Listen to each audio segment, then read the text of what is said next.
Lu pernah nggak sih ngerasa takut ngambil langkah besar cuma karena satu hal? Takut gagal?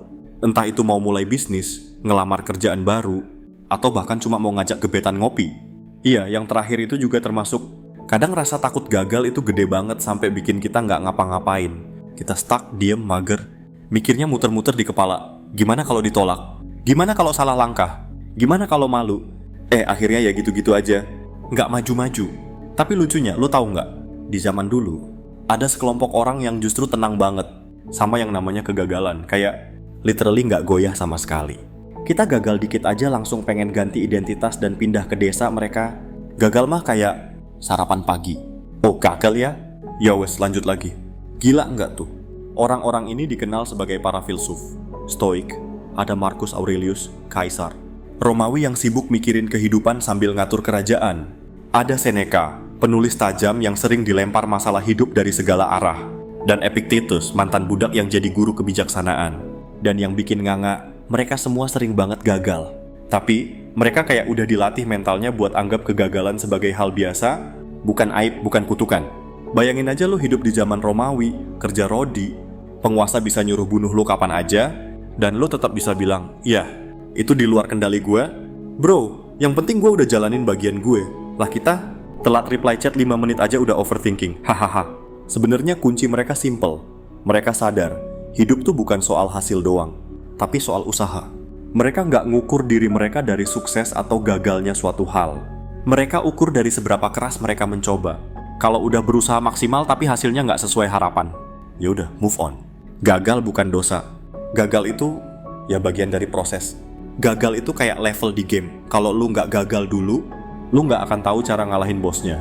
Tapi sayangnya, banyak dari kita justru lebih takut gagal daripada takut nggak mencoba sama sekali. Jadi sebenarnya pertanyaan besarnya bukan gimana caranya supaya nggak gagal, tapi lebih ke gimana supaya lu nggak takut mencoba meskipun kemungkinan gagal itu ada. Dan jawabannya, menurut para stoik adalah ubah cara lu ngelihat kegagalan. Jangan anggap gagal itu akhir, anggap aja dia kayak notif dari semesta. Coba lagi ya, tadi belum pas. Nah terus lu mungkin nanya, oke, tapi kok bisa sih mereka setenang itu ngadepin kegagalan? Jawabannya ada di inti stoikisme, kendali. Buat para stoik, dunia ini dibagi jadi 2 bagian besar. Hal-hal yang bisa lu kendaliin, dan hal-hal yang enggak bisa lu kendaliin. Sederhana, tapi powerful banget. Usaha lu, itu kendali lu. Pikiran lu, kendali lu juga. Tapi hasil akhir, reaksi orang lain, cuaca, ekonomi, dan mood gebetan lu, sorry bro, itu semua di luar kendali lu. Dan karena di luar kendali, lu gak perlu ngabisin energi buat stresin hal-hal itu. Kebayang gak sih berapa banyak stres yang bisa kita hindari kalau kita bener-bener nerima prinsip ini? Coba deh inget, terakhir kali lu kesel, sedih, atau kecewa berat, berapa persen dari itu? Sebenarnya karena lu berekspektasi sama hal yang gak bisa lo atur.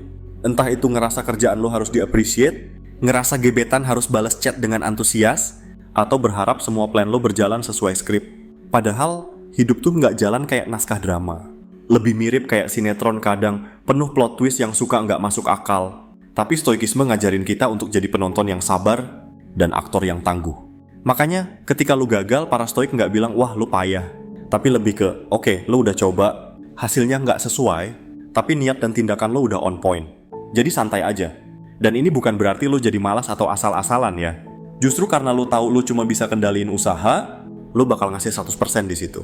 Tapi lo juga siap mental kalau hasilnya beda dari yang lo bayangin. Lo jadi bisa bilang, gue udah ngelakuin bagian gue. Sisanya bukan urusan gue. Dan lo tahu nggak? Itu rasanya lega banget. Analogi gampangnya gini. Bayangin lo lagi mancing. Lo bisa pilih alat pancing terbaik, cari spot yang strategis, lempar umpan dengan teknik ninja, tapi dapat ikannya atau enggak, itu bukan di tangan lo. Mungkin hari itu emang ikannya lagi nggak mood. Nah orang biasa bakal kesel, lempar pancing ke danau, pulang sambil ngomel. Tapi orang stoik, dia tarik napas, lihat matahari tenggelam, dan bilang, ya seenggaknya gue udah coba. Hari ini gue dapat pengalaman, besok kita coba lagi. Santuy abis. Kuncinya di situ, fokus ke proses, bukan hasil.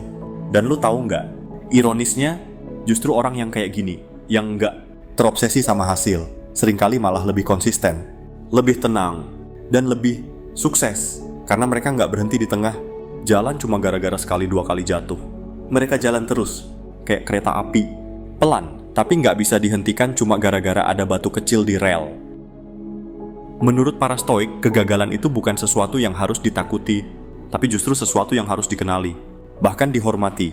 Kayak guru killer di sekolah nyebelin tapi bikin lu lulus ujian.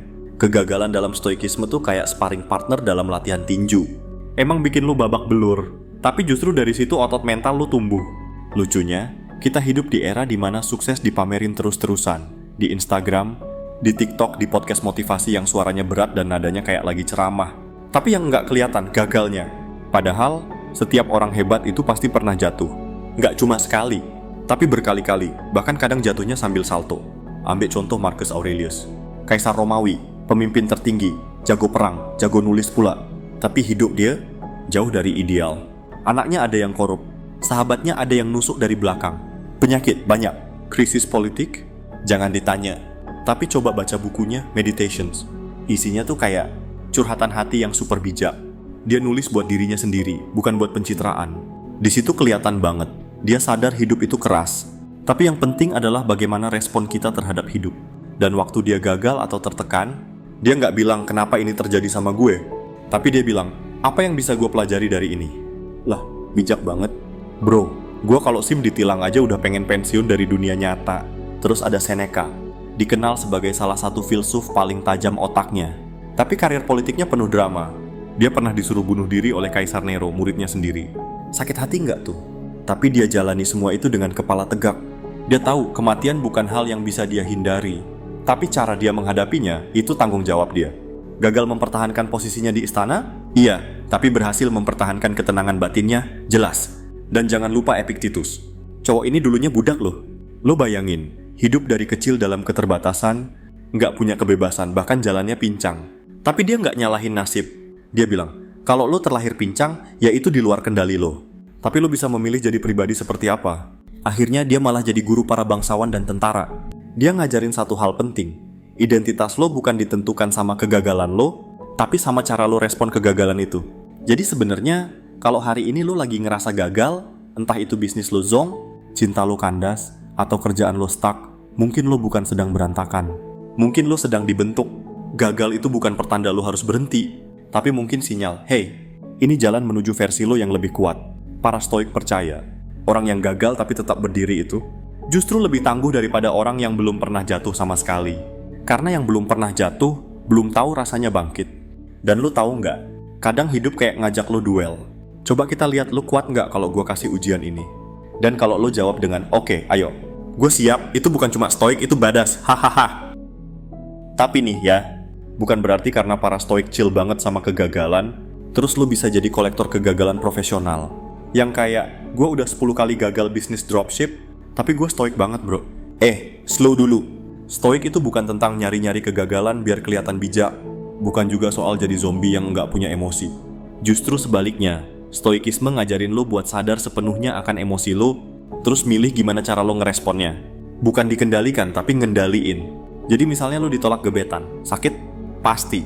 Tapi bedanya, orang stoik nggak langsung bikin status sedih di Instastory. Mereka tarik napas, nanya ke diri sendiri, oke, ini di luar kendali gue, tapi apa yang bisa gue pelajari? Lu nggak perlu jadi patung batu yang nggak punya perasaan. Lu boleh kecewa, lu boleh sedih, tapi jangan jadi korban dari perasaan lu sendiri. Itu bedanya sama sinetron. Kalau di sinetron, satu kegagalan bisa bikin tokoh utama lupa makan 3 hari. Kalau lu stoik, lu gagal tapi tetap makan nasi padang. Minimal rendangnya jangan disia-siain lah. Nah, kalau lo ngelihat stoikisme kayak jurus ninja buat ngadepin hidup, lo bakal sadar bahwa ketenangan itu bukan karena nggak ada masalah, tapi karena lo tahu lo punya cara buat ngadepin masalah. Dan itu mahal banget, karena hidup tuh bakal terus kasih tantangan. Nggak akan pernah ada titik di mana semua mulus terus kayak jalan tol kosong.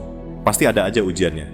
Tapi kalau mindset lo stoik, lo malah siap. Bahkan kadang, lo sambut tantangan itu dengan senyum kecil, sambil bilang, yah, kamu lagi? Kirain siapa? Stoikisme ngajarin kita buat jadi pemain utama dalam hidup sendiri. Bukan penonton, lo yang pegang kendali. Tapi bukan kendali atas dunia luar, melainkan kendali atas respon lo sendiri. Gagal? Oke, bangkit lagi. Ditinggal? Oke, tumbuh lagi. Kecewa? Santai. Lo masih bisa nulis cerita baru. Dan justru karena lo gak panik, lo bisa mikir jernih. Dan kalau udah tenang, biasanya ide-ide brilian malah muncul. Coba tanya sama kreator-kreator keren, mereka sering dapat ide justru pas lagi diem, bukan pas lagi panik. Jadi kalau lu jatuh, ketawa dulu. Serius, nggak usah langsung drama. Kadang dengan ketawa kecil lo udah ngurangin separuh beban. Terus baru bangkit pelan-pelan. Yang penting jalan terus. Karena buat para stoik, kekuatan itu bukan di tangan yang nggak pernah goyah, tapi di hati yang selalu bisa bangkit, meskipun goyah berkali-kali. Dan akhirnya, kita sampai di satu kesimpulan yang mungkin sederhana, tapi berat kalau nggak dilatih. Hidup bukan soal menang terus, tapi soal tahan terus. Iya, stoikisme nggak ngajarin lo buat jadi orang yang selalu sukses, selalu bahagia, selalu tenang kayak biksu di atas gunung. Nggak bro, justru stoikisme ngajarin lo buat tetap waras di tengah kekacauan, tetap jalan meskipun tanahnya licin, tetap ketawa walaupun dompet lagi tipis dan cuaca nggak bersahabat. Karena yang jadi kuat itu bukan orang yang nggak pernah dihantam hidup, tapi orang yang tetap bisa berdiri setelah dihantam berkali-kali dan bisa bilang, masih segitu doang? Lo nggak harus jadi filsuf, nggak harus ngafalin semua kutipan dari Seneca, atau beli toga Romawi buat jadi stoik. Cukup mulai dari hal kecil, bangun pagi dan nggak langsung buka HP, menerima kritik tanpa langsung ngebela diri, memaafkan orang yang nyebelin, bukan karena dia bener, tapi karena lo nggak mau diseret emosi. Dan yang paling penting, nggak nyalahin dunia terus-terusan kalau sesuatu nggak berjalan sesuai rencana. Karena kayak yang sering dibilang para stoik, kita nggak bisa milih takdir, tapi kita bisa milih sikap kita terhadap takdir itu. Dan tahu nggak, lo bahkan bisa jadi stoik sambil ngopi di warkop, sambil macet di jalan, sambil ngantri BPJS. Karena stoikisme bukan gaya hidup elit, ini alat bertahan hidup buat siapa aja. Termasuk lo yang sering insecure, lo yang sering ngerasa kenapa hidup gua gini-gini aja. Lo yang mikir, kok gue belum sukses-sukses juga. Tenang, mungkin lo belum sampai di tujuan, tapi lo udah jauh lebih kuat dari sebelumnya. Dan kalau lo terus jalan, siapa tahu lo justru jadi inspirasi buat orang lain yang lagi berjuang juga. Dan jujur ya, dunia butuh lebih banyak orang stoik hari ini. Di zaman yang serba cepat, serba pamer, serba reaktif, jadi orang yang kalem tapi tangguh, itu semacam superpower. Jadi jangan remehkan diri lo. Kalau hari ini lo gagal, ketawa aja dulu. Terus jalan lagi. Karena setiap langkah kecil lo buat ngelatih pikiran lo biar nggak reaktif, itu udah satu kemenangan. Dan ingat, kalah itu cuma hasil, tapi tenang itu pilihan. Kalau lo ngerasa video ini relate banget sama hidup lo, atau bikin lo jadi mikir, iya juga ya, jangan cuma diem aja. Kasih like, share ke temen lo yang sering overthinking, dan komen di bawah, gue stoik tapi masih doyan ketawa. Dan kalau lo pengen lebih sering dapat konten stoik yang nggak bikin ngantuk, tapi tetap dalam, jangan lupa klik tombol subscribe, nyalain loncengnya, biar lo nggak ketinggalan video selanjutnya. Karena hidup boleh absurd, tapi kita bisa hadapin bareng-bareng dengan pikiran jernih dan kadang sedikit ketawa.